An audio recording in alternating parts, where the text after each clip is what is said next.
समाज पार्टी की राष्ट्रीय अध्यक्ष बहन कुमारी मायावती जी, जो पूरे भारत देश में एक दलित नेता के रूप में जानी जाती हैं।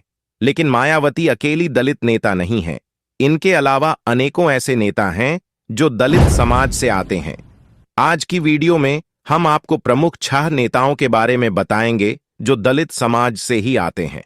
वीडियो शुरू करने से पहले मैं आपसे कहना चाहूंगा कि इस वीडियो को अंत तक जरूर देखें, क्योंकि आधी अधूरी जानकारी खतरनाक साबित हो सकती है।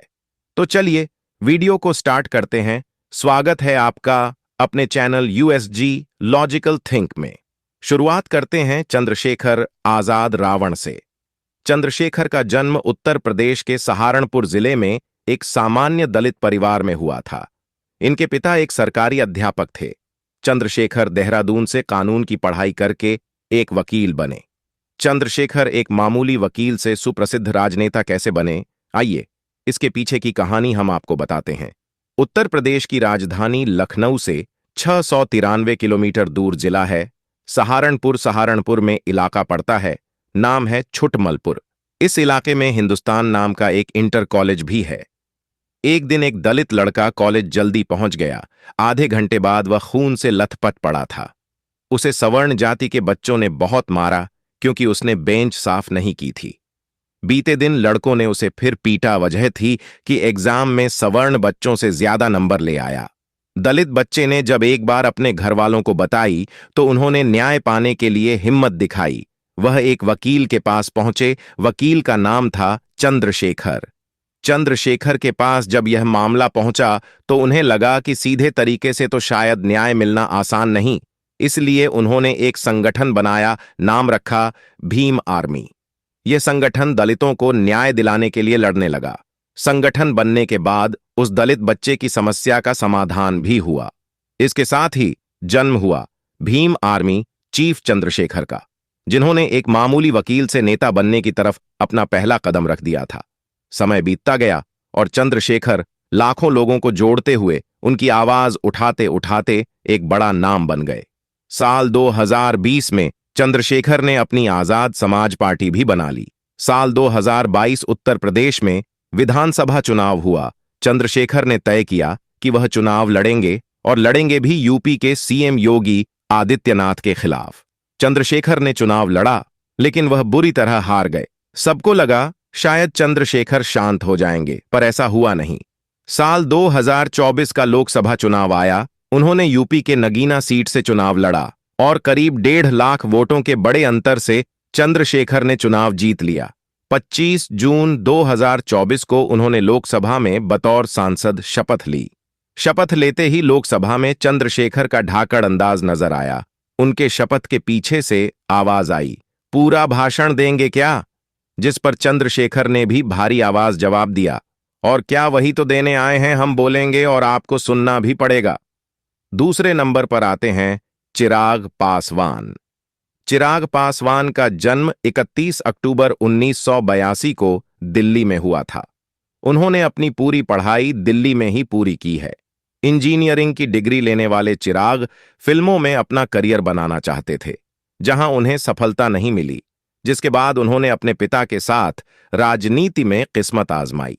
अपनी पहली फिल्म के फ्लॉप हो जाने के बाद चिराग ने राजनीति में अपनी किस्मत का सिक्का आजमाया। उन्होंने 2014 में जमुई सीट से लोक जनशक्ति पार्टी के लिए चुनाव लड़ा।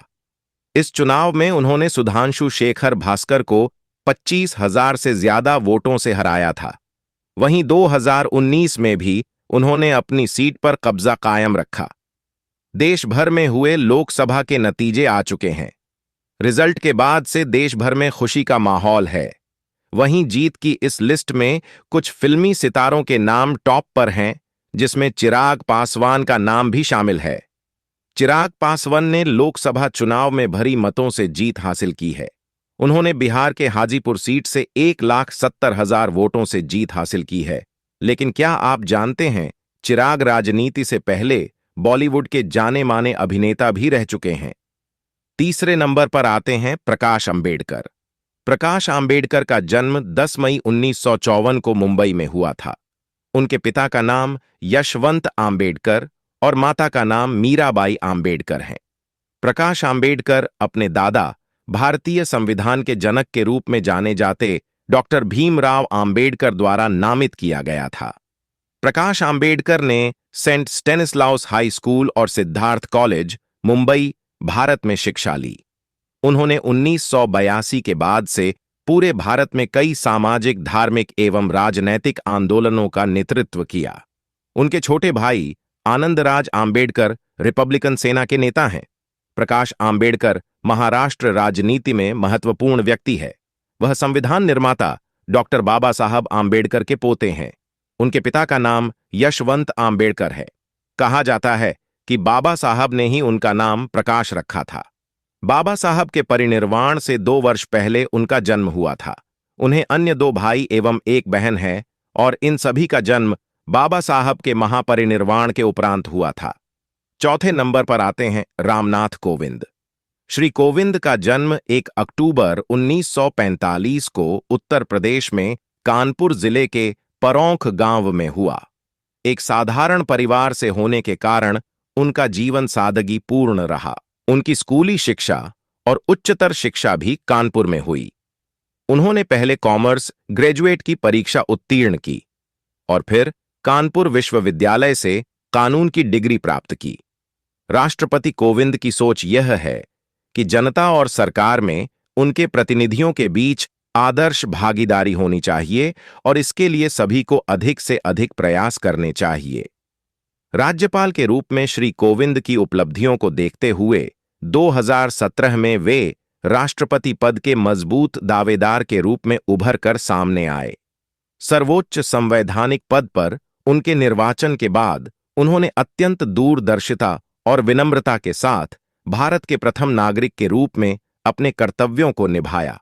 मई 1974 में श्री कोविंद का विवाह श्रीमती सविता कोविंद से हुआ।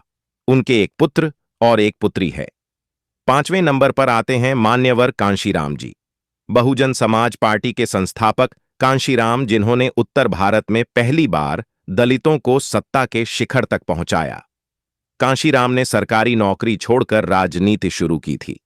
साल 1958 में कांशीराम पुणे में डीआरडीओ में लैब असिस्टेंट के पद पर कार्यरत थे, लेकिन नौकरी के दौरान एक ऐसी घटना हुई कि वो दलित राजनीति की ओर मुड़ गए।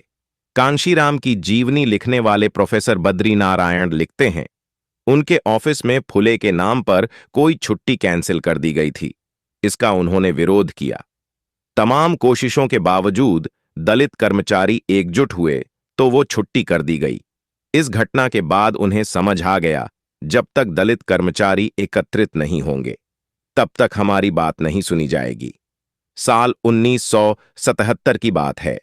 मायावती उस वक्त 21 साल की थीं और दिल्ली के एक सरकारी प्राइमरी स्कूल में पढ़ाती थीं। कांशीराम ने दिल्ली के एक कार्यक्रम में मायावती को जोरदार भाषण देते सुना। मायावती के भाषण को सुनकर कांशीराम काफी प्रभावित हुए और उनके पिता से मायावती को राजनीति में भेजने की गुजारिश की, लेकिन जब पिता ने बात को टाल दिया तो मायावती ने अपना घर छोड़ दिया और वो पार्टी ऑफिस में रहने लगीं। 3 जून 1995 को मायावती उत्तर प्रदेश की सबसे युवा और दलित महिला मुख्यमंत्री बनी। 2001 में कांशीराम ने उन्हें अपना उत्तराधिकारी घोषित किया। कांशीराम पर किताब लिखने वाले एसएस गौतम उनके शुरुआती दिनों को बताते हैं कि एक बार कांशीराम किसी ढाबे पर बैठे थे। वहां कुछ ऊंची जाति के लोग आपस में बैठकर बात कर रहे थे। उनकी बात का मजमून ये था कि उन्होंने सबक सिखाने के लिए दलितों की जमकर पिटाई की। इसे सुनकर कांशीराम बिफर पड़े और बात मारपीट तक आ पहुंची। कांशीराम इस बात को भलीभांति जानते थे कि राजनीति के जरिए ही दलितों की किस्मत बदलेगी। प्रोफेसर बद्री नारायण उनसे जुड़ा हुआ एक और किस्सा बताते हैं। वो कहते हैं कि एक बार अटल बिहारी वाजपेयी ने कांशीराम को राष्ट्रपति बनने का ऑफर दिया। कांशीराम ने कहा कि राष्ट्रपति क्या, मैं तो प्रधानमंत्री बनना चाहता हूं। एक इंटरव्यू के दौरान कांशीराम जी से पूछा गया कि आपकी बातों से तो लगता है कि आप सत्ता में आने के लिए किसी का भी इस्तेमाल कर लेंगे, नींबू की तरह निचोड़कर नरसिम्हा राव को फेंक देंगे। इस सवाल के जवाब में कांशीराम ने कहा कि नींबू की तरह निचोड़कर नहीं, वैसे ही छोड़ देंगे। कांशीराम जी का जो मुख्य फोकस था वह था बहुजनों को सत्ता में पहुंचाना। दोस्तों, अगर आपको हमारी यह वीडियो पसंद आई हो तो इस वीडियो को ज्यादा से ज्यादा शेयर करें। अगर आपको हमारा काम पसंद आता है तो आप इस चैनल को सब्सक्राइब भी कर सकते हैं। वीडियो